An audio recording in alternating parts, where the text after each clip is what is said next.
Pre माने होता है आपका पहले, प्री मतलब क्या होता है पहले, और पोजीशन माने होता है, पोजीशन माने होती है स्थिति। तो प्रीपोजिशन किसको कहा जाता है? ऐसे वर्ड को प्रीपोजिशन कहा जाता है जिसकी स्थिति पहले से निश्चित हो, उसे प्रीपोजिशन कहा जाता है। एग्जाम्पल के लिए जैसे आप कोई सेंटेंस बोलते हो, I sit on the bench, मैं बेंच पर बैठता हूं, तो जैसे ही आपने बोला सेंटेंस उसी में आ गया कि आप बेंच पर बैठते हैं, मतलब बेंच के ऊपर बैठते हैं। तो क्या हो गया, ये इसकी स्थिति पहले निश्चित हो गई प्रीपोजिशन की, इसको प्रीपोजिशन कहा जाता है। तो इसमें हम पढ़ने वाले हैं प्रीपोजिशन की डेफिनेशन, प्रीपोजिशन के यूजेज और एग्जाम्पल, ये सब हम इसके अंदर पढ़ने वाले हैं। अब देखो, ये है आपका प्रीपोजिशन की एक और डेफिनेशन। इसको क्या बोला जाता है? अ preposition is a word use before noun, मतलब प्रीपोजिशन उस वर्ड को कहा जाता है जो नाउन के पहले यूज हो, नाउन और प्रोनाउन के पहले यूज हो। So it's relation with the other word, और दूसरे शब्दों से अपना संबंध दिखाए, उसको प्रीपोजिशन कहा जाता है। एट, तो पहला प्रीपोजिशन है आपका एट। एट का प्रयोग मैं के या पर के सेंस में किया जाता है। किसके सेंस में किया जाता है? मैं और पर। अब क्या है, एट का प्रयोग सबसे पहले जो किया जाता है, फर्स्ट रूल जो है एट का, वो है छोटे स्थानों के आगे एट का प्रयोग किया जाता है। जैसे आपका लिखा है एट करेरा, एट कच्ची गली, एट रामपुर विलेज, ऐसे ऐसे लिखा हो ना, एट रामपुर विलेज, है ना।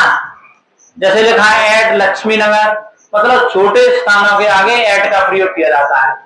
जैसे आप कभी करेरा अकेले का यूज करोगे कि मैं करेरा में रहता हूं, तो आप उसमें लिखोगे आई लिव इन करेरा। लेकिन जब आप उसको छोटे उसमें सेंस में यूज करोगे तो उसमें किसका प्रयोग करोगे? एट का। जैसे आपने लिखा है कि आई लिव एट करेरा इन शिवपुरी, तो देखो इसमें क्या सेंस निकला है? इसमें एट छोटा स्थान है, तो इसलिए उसके आगे क्या है? करेरा के आगे एट का प्रयोग किया है, क्योंकि एट का यूज किसके लिए होता है? छोटे स्थान के लिए, इनका बड़े स्थान के लिए। जब छोटा और बड़ा एक साथ आ जाए तो आपको किसका प्रयोग करना है? छोटे के आगे एट और बड़े के आगे इन। जैसा कि आपने उसमें गांधी जी के निबंध में देखा है ना, आपने उसमें एक लाइन पढ़ी होगी, महात्मा गांधी बॉर्न एट पोरबंदर इन गुजरात। तो पोरबंदर क्या है? छोटा प्लेस है, गुजरात क्या है? बड़ा प्लेस है। अब देखो आगे, देखो जैसे सी लिव्स एट कच्ची गली, क्लियर? तो कच्ची गली छोटा स्थान है, एट का प्रयोग। देखो ये लिखा है my girlfriend lives at city centre, तो देखो इसमें लिखा है कि छोटा स्थान हो और बड़ा स्थान साथ में हो, दोनों प्लेस साथ साथ यूज हो, तो आगे वाले प्लेस में हम एट का प्रयोग करते हैं और पीछे वाले में इनका। जिसमें एट का करते हैं वो छोटा प्लेस होता है, जिसमें इनका करते हैं वो बड़ा होता है। ठीक है, देखो जैसे अपन ने इसका बनाया, आई लिव एट करेरा इन शिवपुरी। अगला रूल्स है पॉइंट ऑफ टाइम के लिए एट का प्रयोग किया जाता है। पॉइंट ऑफ टाइम माना होता है निश्चित समय। पॉइंट ऑफ टाइम के लिए हम एट का प्रयोग करते हैं। देखो पॉइंट ऑफ टाइम में भी कौन सा टाइम? शॉर्ट मतलब बिल्कुल छोटा पीरियड।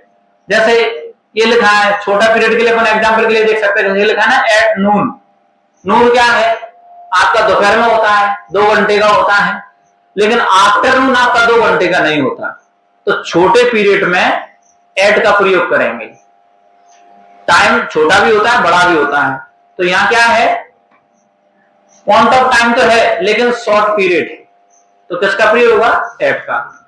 जैसे 6 बजे, 1 घंटे की बात है, एट का प्रयोग। एट 3 o'clock, एट लंच आपका 1 घंटे के लिए होता है। आप देखते हो ऑफिसों में जो लंच होता है 1 घंटे का होता है। एट डिनर भी कम समय के लिए होता है ना। मिडनाइट कम समय के लिए होती है। मिडनाइट मतलब रात्रि 12 बजे को मिडनाइट बोला जाता है, तो इसके आगे भी एट का प्रयोग होगा। एट नून दोपहर होता है, एट नाइट। आप एट नाइट कभी कभी आप इन द नाइट भी पढ़ते हो। हाँ, इन द नाइट कब होता है? जब किसी विशेष रात पर बात की जाए, जैसे आप किसी फंक्शन में गए, आप किसी की शादी में गए, किसी प्रोग्राम में गए, अब वो एक विशेष रात है, उसमें कोई फंक्शन हुआ, कोई प्रोग्राम हुआ, और वैसे जनरली हम जो यूज करेंगे एट का यूज करेंगे। जैसे आपने बोला मैं रात में खाना खाता हूं, मैं रात में पढ़ता हूं, मैं रात में सोता हूं, जनरली यही काम होते हैं ना रात में, तो क्या है, एट का प्रयोग होगा। अब आप किसी के फंक्शन प्रोग्राम में गए तो वहां आप यूज करोगे इन द नाइट। क्लियर? आगे देखो,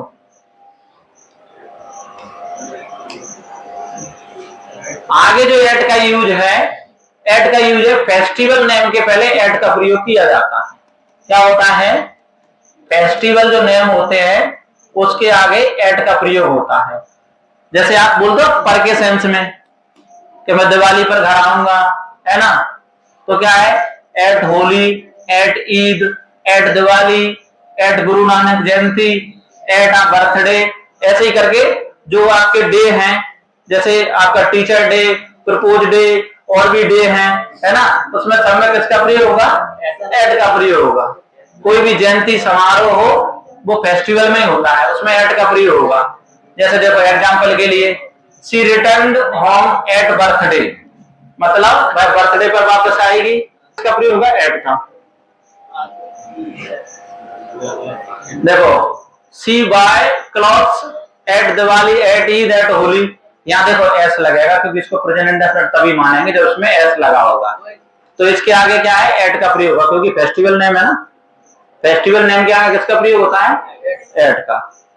ठीक है, आपका एट का प्रयोग था ये, इसको बस ऐसे ही